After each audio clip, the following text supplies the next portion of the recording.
नमस्कार, सीएनबीसी आवाज पर आपका स्वागत है। आज है नतीजों का दिन। दो राज्य महाराष्ट्र और झारखंड, नतीजे आपके सामने हैं। महाराष्ट्र में महायुति और झारखंड में इंडिया गठबंधन। दोनों जगह बिल्कुल साफ जनादेश जनता ने दिया है, बल्कि महाराष्ट्र में महायुति के पक्ष में लैंडस्लाइड विक्ट्री का आदेश आया है। तो ये निचोड़ है आज दिन भर की कवायद का। लेकिन इस वक्त सबकी नज़रें होंगी बीजेपी मुख्यालय पर, जहां प्रधानमंत्री नरेंद्र मोदी पहुंचने वाले हैं। और उसके बाद वहां वो जिस तरीके से हम देखते हैं कि हर राज्य के चुनाव के बाद वो कार्यकर्ताओं का उत्साहवर्धन करने आते हैं, तो आज भी आने वाले हैं थोड़ी देर में। तब तक आपको हम बताएंगे कि आज के मतगणना में क्या क्या ख़ास चीज़ें निकल कर सामने आई है। महाराष्ट्र में जैसा कि मैंने आपको बताया, महायुति की ज़बरदस्त जीत देखने को मिली है। महायुति की ये महाविजय कही जा सकती है। आप देखिए, बीजेपी को महाराष्ट्र में इस बार जितनी सीटें मिली हैं, पिछले 30-35 साल में किसी भी पार्टी को इतनी सीटें महाराष्ट्र में नहीं मिली है। महाराष्ट्र की राजनीति बटी हुई चल रही है 90 के दशक से, आप कह सकते हैं। और तब से अब तक 100 का आंकड़ा पार करने वाली पार्टियां भी इन्हीं गिनी हैं। और आज जो जीत मिली है 235 की, उसमें अकेले बीजेपी को 130 से ज़्यादा सीटें मिली है। इसलिए हम कह रहे हैं कि महाराष्ट्र में ये महाविजय है, अगर आप पूरी महायुति को देखें तो। और अगर महायुति को हटाकर आप इंडिविजुअल पार्टीज़ की भी बात करें, तो बीजेपी को जितनी सीटें महाराष्ट्र में मिली है, वो अपने आप में एक तरीके का रिकॉर्ड है पिछले कुछ दशकों का। तो जाहिर सी बात है, महाराष्ट्र की राजनीति किस तरीके से करवट ले रही है और इसका असर दूरगामी होगा, ना सिर्फ महाराष्ट्र पर बल्कि पूरे देश पर होगा। एकनाथ शिंदे, देवेंद्र फडणवीस और अजित पवार ने महाराष्ट्र की जनता का आभार जताया है। एकनाथ शिंदे ने विशेष तौर पर महाराष्ट्र की माताओं और बहनों को इस जीत का श्रेय दिया है। और इसकी वजह जो लाडकी बहना योजना थी, उसको जिस तरीके का रिस्पांस माना जा रहा है कि इस चुनाव में मिला है, और झारखंड में भी ऐसी ही एक योजना को जो रिस्पांस मिला है, उसके बाद एकनाथ शिंदे ने इसके लिए महिलाओं का धन्यवाद किया है। जीत के बाद एकनाथ शिंदे, अजित पवार और देवेंद्र फडणवीस ने एक प्रेस कॉन्फ्रेंस की है। उन्होंने कहा है कि सबने मिलकर लड़ाई जो लड़ी है, और इसीलिए महायुति के पक्ष में इतने अच्छे नतीजे आए हैं। उन्होंने ये भी कहा कि सीएम पद का फैसला सब मिलकर ही करेंगे।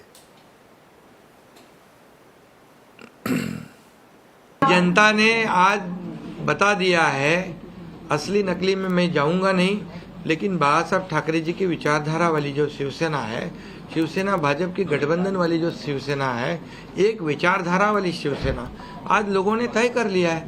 कौन है, मैंडेट दिया है लोगों ने आज।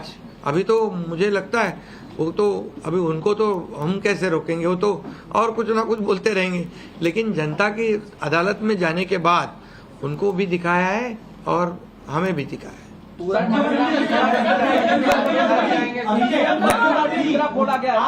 ईवीएम का देखो, अभी झारखंड में ईवीएम अच्छा है क्या? झारखंड में, कर्नाटक में ईवीएम अच्छा था।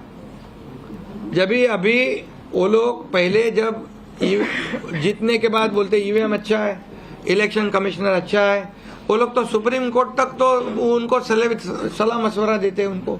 वो जो यंत्रणा उनके बाजू से, मतलब उनके फेवर में रिजल्ट आते अच्छी है। अभी तो वोटर लिस्ट पे भी उन्होंने ऑब्जेक्शन लिया था।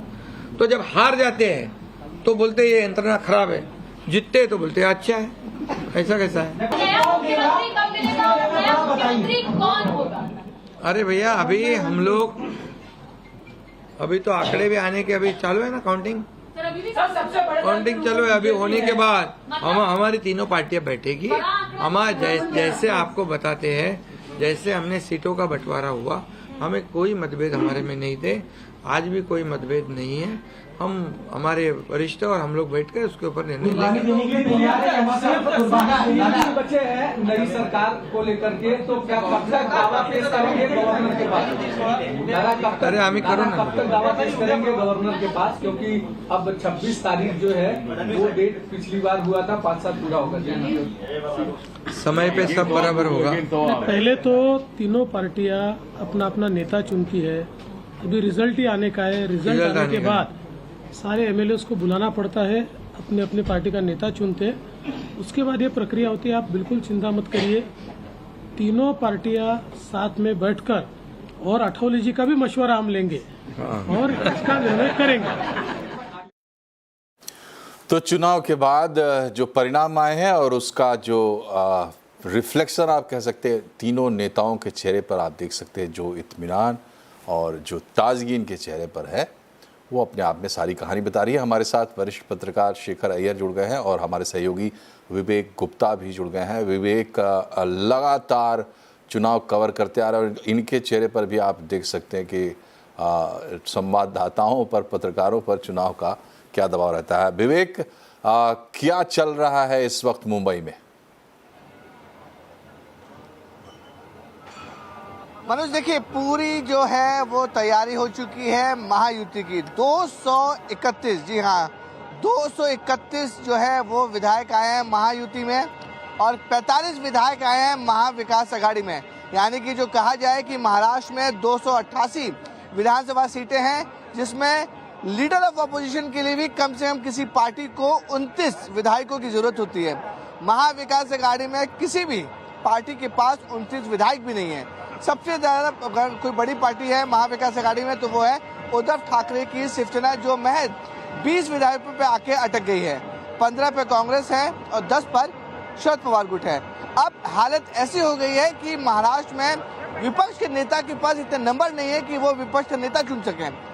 बीजेपी की रिकॉर्ड तोड़ जीत, 131 सीटें जो है वो माफ कीजिएगा 130 सीटों से ज्यादा बीजेपी अकेले जीतकर सामने आई है। अब इसमें महायुति में जो टोटल नंबर्स हैं वो अपने आप में जाके एक इतिहास बनते जा रहे हैं। इतनी बड़ी जीत की जो कल्पना थी वो ना ही किसी ने की थी, ना ही जो पॉलिटिकल जो जानकार होते हैं और जो महायुति के लोग हैं उनको भी इस बात का अंदाजा था कि जनता उन्हें इतना बड़ा समर्थन देगी। देखिए सरकार अब बनने से कोई नहीं रोक सकता है।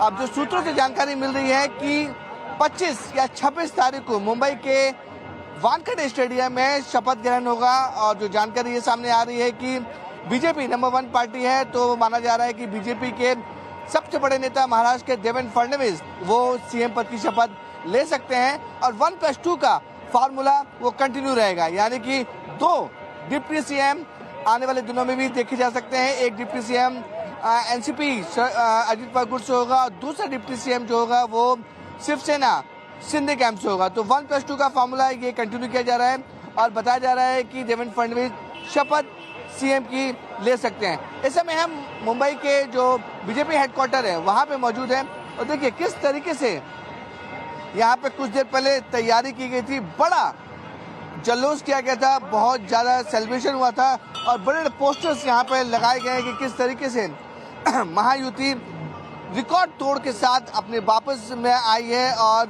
उन्होंने सरकार बनाने के लिए पूरी तरह तैयार है। मतलब देखिए 3-4 फैक्टर हैं जो इस चुनाव में महायुति के फेवर में गए। पहला और सबसे बड़ा फैक्टर है लाड़की बहन योजना, यानी कि महिलाओं को जो महायुति सरकार 1500 रुपये हर महीने दे रही थी, एक बड़ा फैक्टर माना गया। और जिस तरीके से जो वोटिंग परसेंटेज है वो भी ज्यादा बढ़ा, 6% वोटिंग परसेंटेज जो महिलाओं का बढ़ा और उसका सीधा असर रिजल्ट के दिन देखा गया कि जो महिलाएं हैं उन्होंने जमकर वोटिंग की और 6% महिला को वोटर बढ़ा। सबसे बड़ा फैक्टर माना जा रहा है कि लाड़की बहन योजना ने जो महायुति को सीधे रिकॉर्ड तोड़ जीत दिलाई।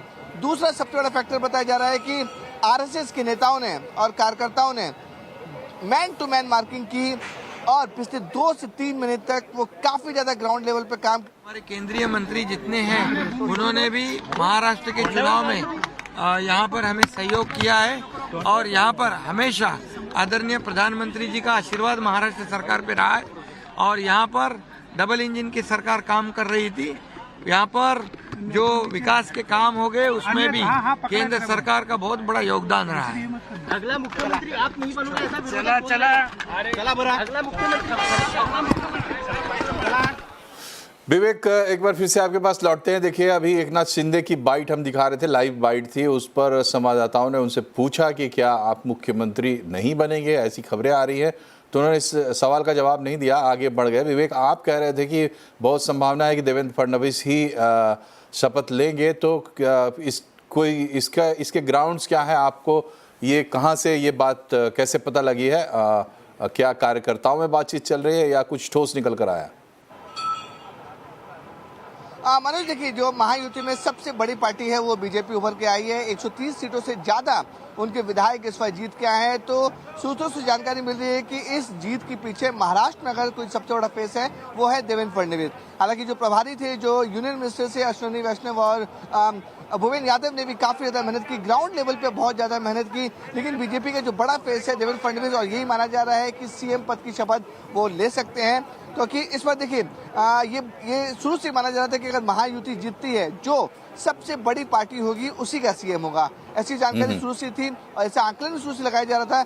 यही वजह है कि बीजेपी का जो कैंडिडेट, जो बीजेपी का सीएम चेहरा है वो देवेंद्र फडणवीस है। और 131 सीटें जीतने के बाद बीजेपी के जो कार्यकर्ता हैं और जो बीजेपी के नेता हैं वो ये मान के चल रहे हैं कि 25 या 26 नवंबर को जब भी मुंबई के वानखेड़े स्टेडियम में शपथ ग्रहण होगा तो उसमें देवेंद्र फडणवीस सीएम पद की शपथ ले सकते हैं। साथ ही साथ 2 डिप्टी सीएम भी हो सकते हैं। एक डिप्टी सीएम शिंदे कैंप से होगा और एक deputy CM Ajit Pawar camp से होगा। यानी कि महायुति का जो फॉर्मूला है, 3 पार्टी हैं, तीनों पार्टियों में से जो एक बड़े नेता है उनको एक सीएम। विवेक, एक छोटा सा सवाल है, उसका जवाब भी दीजिए। जब ये चर्चाएं चल रही है तो क्या उसमें ये बात भी आ रही है कि शिंदे साहब का फिर क्या होगा, उनको कैसे एडजस्ट किया जाएगा?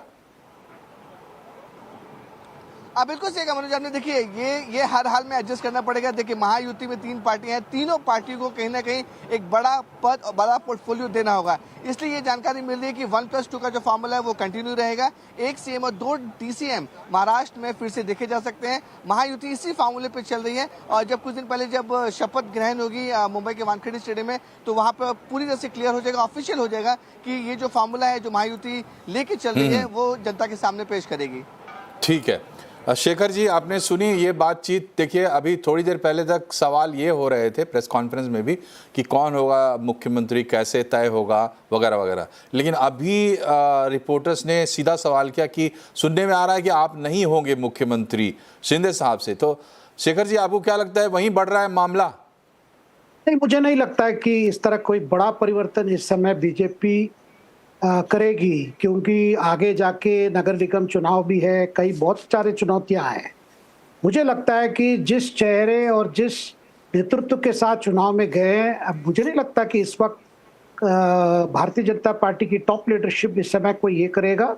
और एकनाथ शिंदे, मुझे लगता है बीजेपी उन पर काफ़ी भरोसा देकर, और उन्होंने भी काफ़ी भरोसा दिलवाया बीजेपी नेतृत्व को, और उनके कारण से ही देखिए, एकनाथ शिंदे हो सकता है कि बीजेपी से कम सीट लड़े हो और बीजेपी ज्यादा सीट लड़े हो, इसलिए बीजेपी की संख्या भी ज्यादा है क्योंकि स्ट्राइक रेट। लेकिन बीजेपी की जीत में कहीं ना कहीं एकनाथ शिंदे की चेहरा और अजीत पवार की चेहरा भी उसमें जुड़ा हुआ है। इसका बड़ा कारण है जो सामाजिक समीकरण, जो बीजेपी और महायुति के लिए जो कारण था, उस समीकरण को अभी डिस्टर्ब करना नहीं चाहेगी, ये मेरा आकलन है। लेकिन मुझे नहीं लगता कि तुरंत कोई बड़ा डिसीजन होगा, और ये बीजेपी नेतृत्व ऐसा कोई बड़ी गलती नहीं करेगी कि इस वक्त ऐसा कोई बड़ा चेंज करके फिर समीकरण बदल के आगे ले जाएगी, क्योंकि आज भी बीजेपी संख्या उसकी बड़ी है लेकिन 2 अलाइंस पर डिपेंडेंट है। ऐसी समय में विपक्ष को कोई गुंजाइश नहीं छोड़ेगी कि फिर जाति समीकरण को लेकर एक बड़ा सवाल पैदा न करे। आप जानते हैं देवेंद्र फडणवीस सीनियर लीडर है लेकिन एक ब्राह्मण चेहरा है। आज के जो महाराष्ट्र के समीकरण है, ब्राह्मण चेहरा को इस वक्त जिस तरह की जो चुनाव परिणाम आया है, इस वक्त आगे सामने लाने नहीं होगा। लेकिन देवेंद्र फडणवीस के लिए आगे बहुत बड़े भूमिका हो सकती है, वो केंद्र लेवल पे भी हो सकती है जब महाराष्ट्र में सरकार स्टेबलाइज हो जाएगी, क्योंकि आगे बहुत चुनौतियां हैं सारे महायुति के लिए। जैसे मैंने कहा नगर निगम चुनाव, आपके मुंबई बृहन मुंबई कॉरपोरेशन की चुनाव है, पंचायती चुनाव है, बहुत सारी चीजें हैं जिसपे मुझे लगता है महायुति चाहेगी, महायुति के सारे नेता चाहेंगे कि ये जो अरेंजमेंट है ये जारी रहे, सरकार के कार्यक्रम आगे बढ़ाएं और इसकी इम्प्लीमेंटेशन भी हो, और ये सब चीजें के लिए इस वक्त कोई बड़ा चेंज मैं उम्मीद नहीं कर रहा हूं नेतृत्व में। तो शेखर अय्यर के हिसाब से कोई चेंज फिलहाल होने की संभावना कम लगती है, जो परिस्थितियां हैं उसके हिसाब से। बाकी राजनीति में कब क्या होता है ये तो कोई नहीं जानता। लेकिन शेखर जी ये बताइए, ये जो जीत हुई है महाराष्ट्र में महायुति की, बहुत बड़ी जीत हुई, उम्मीद से ज़्यादा, मतलब ना तो पोलस्टर्स ने ये बात कही और ना ही बीजेपी ने कभी ऐसा कहा। मतलब मैक्सिमम हमने जो सुना 200 का आंकड़ा तक वो लोग बताते थे और उसको भी बहुत हल्के में लोग लेते थे, लेकिन ये अभी 234 का आंकड़ा दिख रहा है। ये किस तरीके का जनादेश है, इसके पीछे क्या वजह हो सकती है? और ध्यान में ये रखना होगा कि यहाँ पर भी जैसे लाडकी बहना योजना चली, बहुत हिट हुई, साथ साथ चुनाव हुए झारखंड में, वहाँ पर भी एक मैया योजना थी इसी तरीके की, और काउंटर ऑफर्स भी दोनों जगह दिए गए थे बिल्कुल इसी तर्ज पर। तो ये जो जीत हुई है, खास करके महाराष्ट्र की हम बात कर रहे हैं, इसको कैसे देखना चाहिए? इसमें क्या क्या खास बातें दिखाई देती है अभी फौरी तौर पर?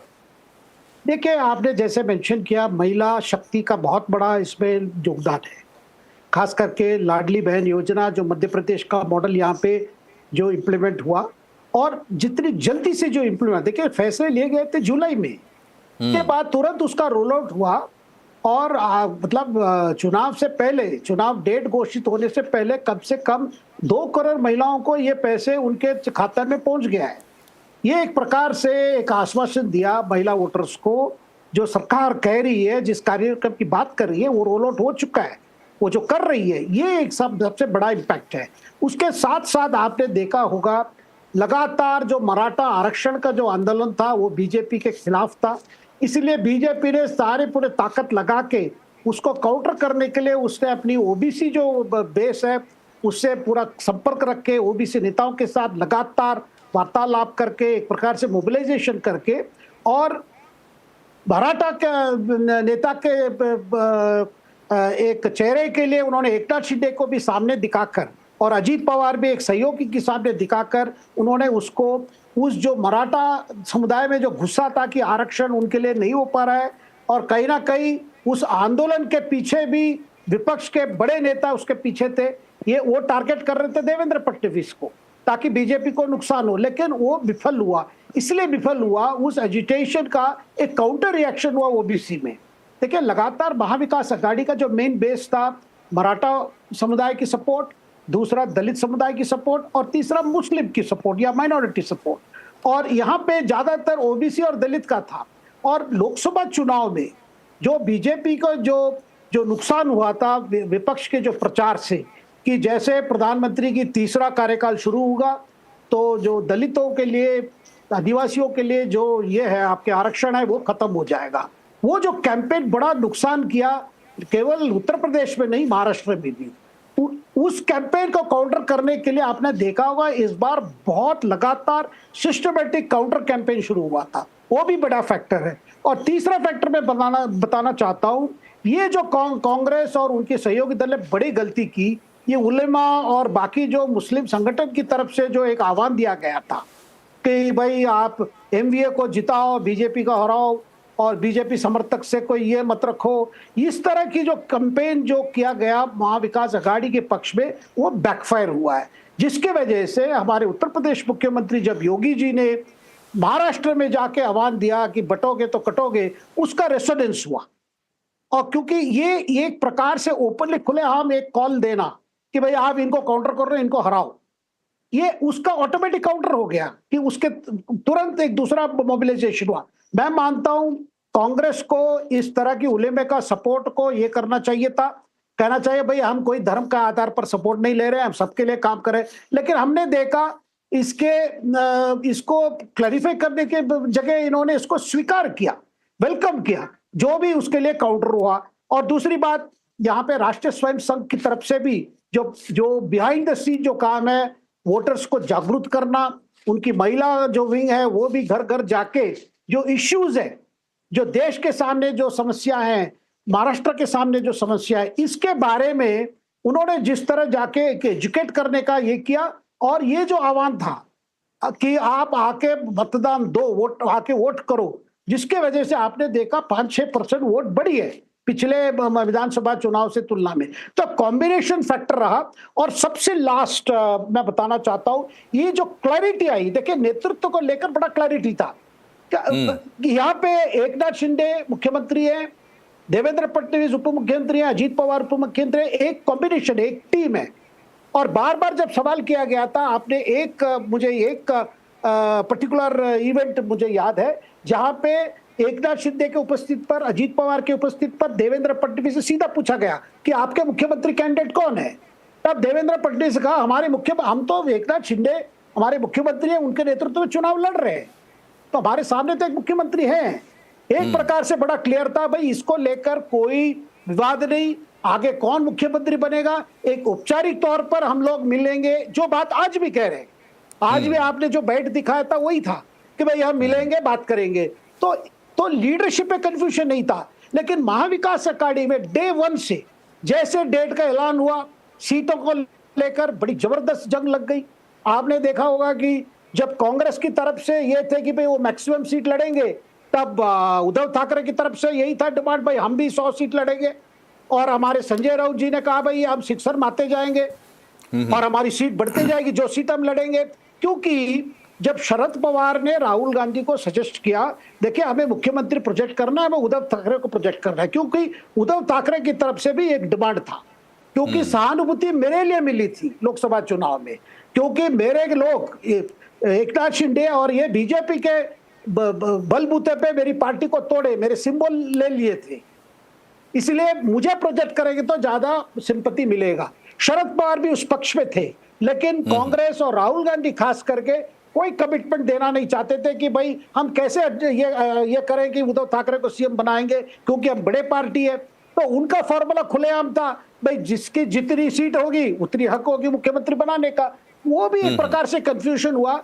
कल भी आप देखेंगे, कल भी आपने देखा होगा जैसे एग्जिट पोल लेकर जब उस पर काफी चर्चा शुरू हुई, संजय राउत और नाना पटोले कांग्रेस अध्यक्ष दोनों बीच में फिर शुरू हो गया था भाई मुख्यमंत्री कौन बनेगा। तो लीडरशिप की क्लैरिटी भी एक ये हुआ था। और इससे मैं कहना चाहता हूं, देखिए महाविकास अघाड़ी का जो भी स्ट्रेटेजी होगा वो स्ट्रेटेजी ये रहा। और कांग्रेस नेतृत्व, मैं बताना चाहता हूं, राहुल गांधी हो, प्रियंका गांधी हो, जो जिस जोश से उन्होंने लोकसभा चुनाव महाराष्ट्र में कैंपेन किया, उतना जोश नहीं देखने को मिला। 13 तारीख तक, नवंबर 13 तारीख तक सारा उनकी कंसंट्रेशन वायनाड पे था। इस कांग्रेस नेता को वहां पे उपस्थित की जरूरत नहीं थी। ठीक है शेखर सर, एक कमेंट झारखंड पे भी ले लेंगे, लेकिन उससे पहले थोड़ा देख लेते हैं कि सीएम हेमंत सोरेन ने कहा क्या है जीत के बाद। जो इंडिया गठबंधन का प्रदर्शन रहा है वो बहुत बेहतर रहा है। लगभग 56 प्रत्याशी हम लोगों के जीते हैं और 24 एनडीए गठबंधन के लोगों ने जीत हासिल की है, जो लगभग 2/3 के बराबर हम लोगों के हिस्से में आता है। इतिहास झारखंड में गढ़ने जा रहा है। आप लोगों ने पहली बार, मुझे लगता है, ऐसा चुनाव देखा होगा और ऐसे लोकतंत्र की परीक्षा को हम लोगों ने सफलतापूर्वक पास किया। जी, तो ये हेमंत सोरेन थे। और जो परिस्थितियां, मतलब जो मोटे तौर पर आप कहें जो बड़े बड़ी हाइलाइट्स हैं महाराष्ट्र चुनाव के, वो अप्लाई होते हैं झारखंड पर भी। अंतर है ज़रूर, लेकिन परिणाम में बहुत एकदम उलट परिणाम आए हैं शेखर सर। झारखंड में वही ऑफर था हेमंत सोरेन की तरफ से, वो भी पैसे जो है क्रेडिट हुए चुनाव से ठीक पहले, यहाँ भी क्रेडिट हुए थे। और जो मतदाता वर्ग यहाँ पर बीजेपी के खिलाफ था वही मतदाता वर्ग वहाँ पर बीजेपी के खिलाफ था। यहाँ मुसलमान कम थे, वहाँ पे मुसलमानों की भी संख्या अच्छी खासी है, आदिवासी क्रिश्चियंस भी वहाँ थे, ओबीसी का भी था। झारखंड में क्या काम नहीं कर पाया बीजेपी ने, वहाँ पर भी पूरी ताकत झोंकी ज़रूर थी।